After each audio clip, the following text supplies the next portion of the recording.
नमस्कार विद्यार्थी मित्रांनो, आपण ग्राफिकल मेथड अभ्यासत आहोत आणि हे अभ्यासत असताना आपण 3 उदाहरणं ग्राफिकल मेथडनं सोडवलेली आहेत. त्याचबरोबर तुम्हाला होमवर्कसाठी मी 2 उदाहरणं दिलेली होती, ती तुम्ही बरोबर सोडवली असणारच आहेत. एखादा बिंदू स्थापन करत असताना अडचण वाटत असेल किंवा नीट समजलं नसेल तर कृपया व्हिडिओ पुन्हा पुन्हा पहा. तुमच्या नक्की लक्षात येईल आणि त्यातूनही लक्षात आलं नाही तर मला व्हॉट्सॲपच्या द्वारे फोन करून किंवा फोनवरून मला कळवायचं आहे.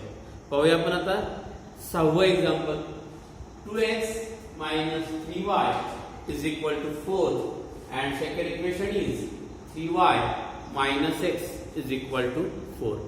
विद्यार्थी मित्रांनो, मी तुम्हाला या अगोदरही सांगितलं होतं की टेबल तयार करत असताना काय काय काळजी घ्यावी.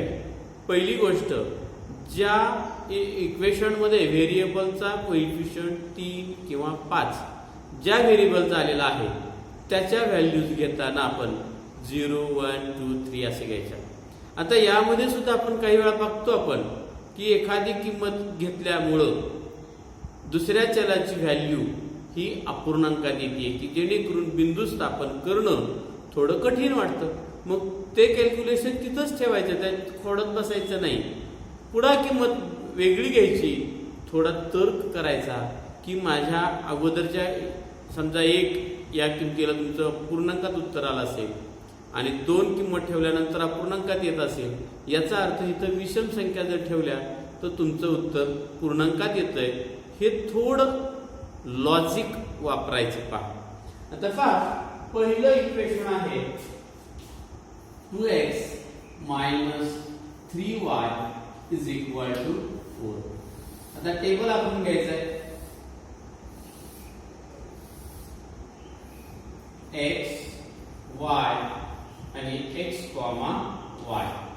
आता बघा, या इक्वेशन मध्ये x चा कोएफिशियंट किती आहे?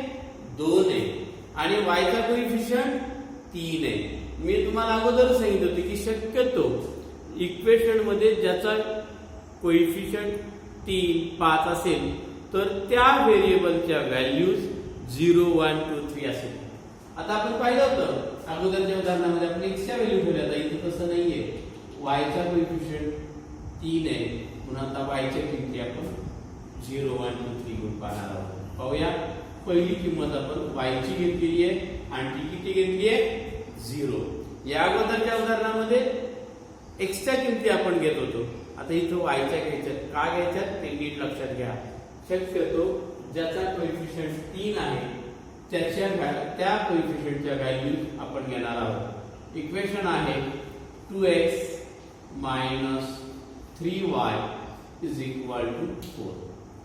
2x minus 3 multiplied by 0. कारण आता आपण x ची व्हॅल्यू नाही ठेवायची, आपण कुणाची व्हॅल्यू घेतली आहे? y ची. बरोबर 4. 2x 3 आणि 0 चं मल्टिप्लिकेशन 0. याचाच अर्थ 2x is equal to 4. x is equal to 4 upon 2. therefore x is equal to 2. मग x च्या जागेवर 2 लिहायचे आहे आणि मग इथं पेयर लिहिताना 2, 0 असं लिहायचं. आता दुसरी किंमत, आता लक्षात घ्या, शक्यतो 0 घेतल्यावर तुमचं आलेले 1 घेतलं तर शक्यतो अपूर्णांकात येईल. चालेल, खरं तर तुम्हाला 1.5 वगैरे बिंदू स्थापन करता येतो. समजा तुम्हाला 1.5 सुद्धा नको असेल तर इथं तुम्ही x ची किंमत 4 घ्या, 6 घ्या, चालते. ठीक आहे. y ची किंमत y ची किंमत आता आपण 1 घेऊन पाहूया. इक्वेशन आहे 2x minus 3y is equal to 4. 2x minus 3 multiplied by 1 is equal to 4. 2x minus 3 equal to 4. ज्याची व्हॅल्यू काढायची ती टर्म पॉझिटिव्ह आहे, त्यामुळे 2x ला जागेवरचं हलवायचं नाही.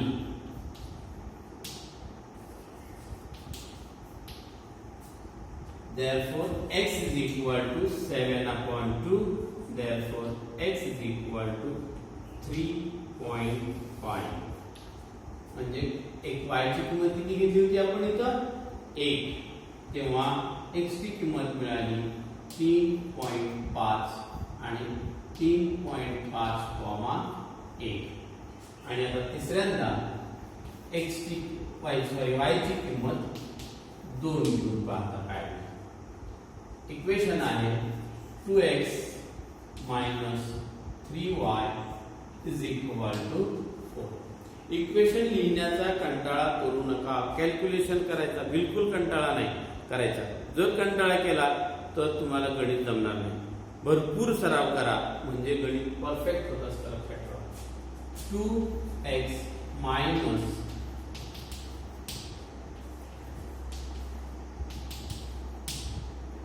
2x is equal to 4 plus 6 and therefore 2x is equal to 10, x is equal to 10/2, therefore x is equal to 5. जिथं y ची किंमत समानितीत अपूर्णांकाची किंमत न येता पूर्णांकात येते पहा, काय हरकत नाही. आपण इथं y ची किंमत 2 घेतली तेव्हा x ची किंमत 5 मिळालेली आहे. 5,2. पहिला तक्ता तयार करून झाल्यानंतर लगेच दुसरा तक्ता तयार करत न बसता पहिलं काम तो ग्राफ काढून घ्यायचा.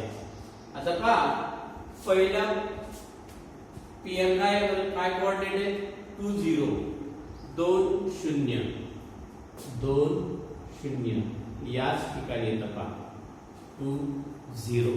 x अक्षावरचं 2, y अक्षावरचं 0, इथं तर 0 0, कारण तुम्हाला माहिती आहे याला आरंभ बिंदू किंवा ओरिजिन असं म्हणतात की ज्या ठिकाणी x चा पण कोऑर्डिनेट 0 असतो आणि y चा पण कोऑर्डिनेट 0 असतो. 2 0. दुसरा आहे 3.5 आणि 1. 3.5 लक्षात घ्या इथं 3 आहे इथं 4 आहे, याच्या बरोबर मध्ये 3.5 आणि y ची किंमत 1 आहे.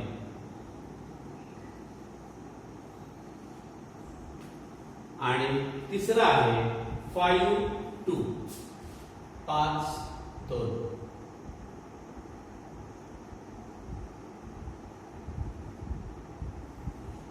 आणि यातून जाणारा ग्राफ आपण काढून घ्यायचा.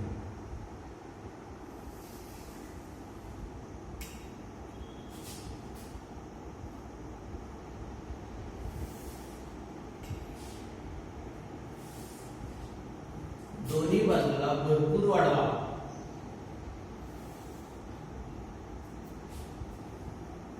या ग्राफला त्याचं पॅरलल इक्वेशन लिहा 2x minus 3y is equal to 4.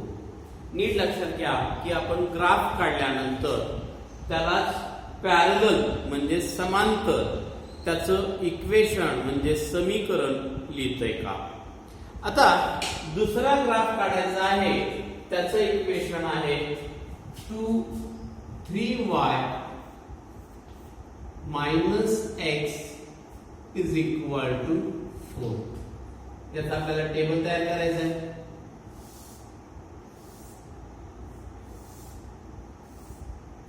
x y आणि x, y.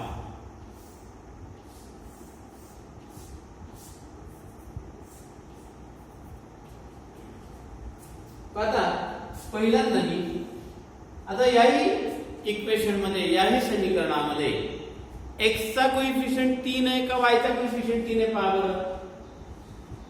तर y चा, म्हणून इथं सुद्धा आपण y च्या व्हॅल्यूज आपण आता सांगितल्याप्रमाणे 0 1 2 अशा घेतो.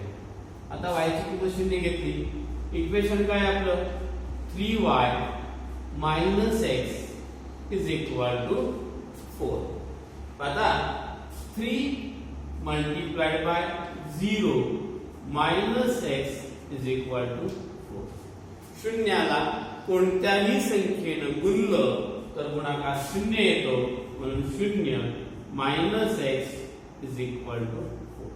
आपल्याला एक्स ची व्हॅल्यू पाहिजे, पण इथं एक्स निगेटिव्ह आहे, म्हणून एक्स ला बरोबर चिन्हाच्या पुढे घेऊन जायचं, म्हणजे 4 ला बरोबर चिन्हाच्या अलीकडे आणायचं, त्याचं चिन्ह बदलेल, म्हणजे -4. जेव्हा आपण एक्स वाय ची किंमत, कोणाची किंमत 0 घेतलेली आहे, वाय ची किंमत, तेव्हा आपल्याला कोणाची किंमत -4 मिळाली आहे, एक्स ची किंमत, म्हणून -4, 0. आता दुसऱ्यांदा एक्स ची वाय ची किंमत आपण 1 घेऊन पाहूया. y is equal to 1. आता 3y minus x is equal to 4. 3 multiplied by 1 minus x is equal to 4. बघा 3 आणि 1 चा गुणाकार 3. ज्याची व्हॅल्यू काढायची ती टर्म पॉझिटिव्ह आहे का निगेटिव्ह आहे, निगेटिव्ह आहे, म्हणून x ला बरोबर चिन्हाच्या पुढे घ्या.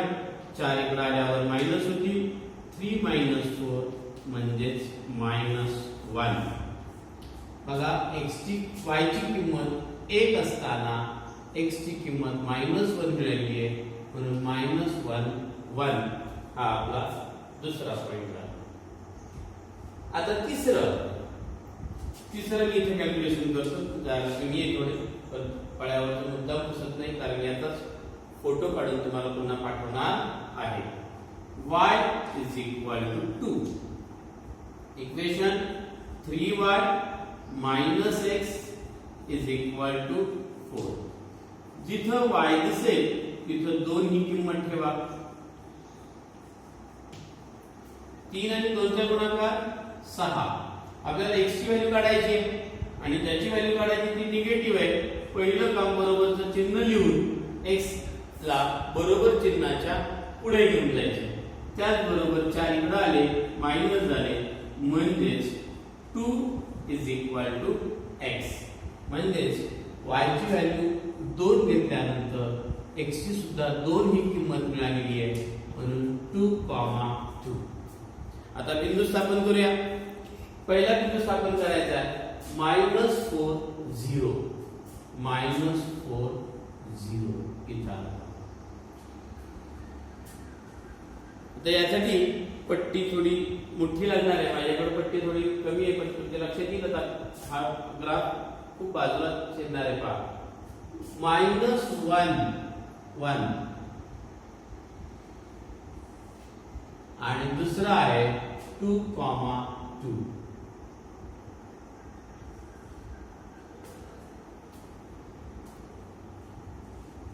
तर हा ग्राफ तुम्ही काढत गेलात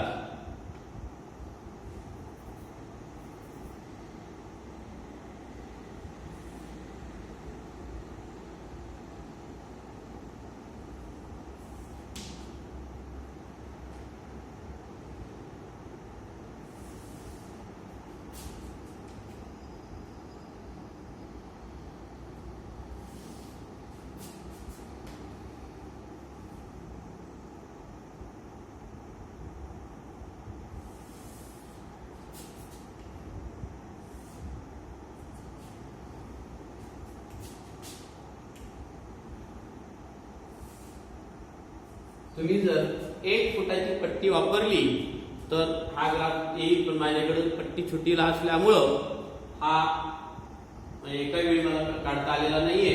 पण तुम्ही जर बघितलं तर हा ग्राफ एकमेकांना 8, 4, 8, 4 या पॉइंट मध्ये इंटरसेक्ट होतोय. जरा या म्हणजे माझ्याकडे जो स्केल जे आहे, तुमच्याकडे असणार आहे तो ग्राफ पेपर आहे, त्यामुळे तुमच्याकडे जो ग्राफ असणार आहे तो ॲक्युरेट येणार आहे. माझा हा फळ्यावरचा जो ग्राफ आहे या ठिकाणी स्केल मध्ये थोडासा फरक असल्यामुळं ॲक्युरेसी ही माझ्यापेक्षा तुमच्या ग्राफ मध्ये जास्त ॲक्युरेसी येणार आहे.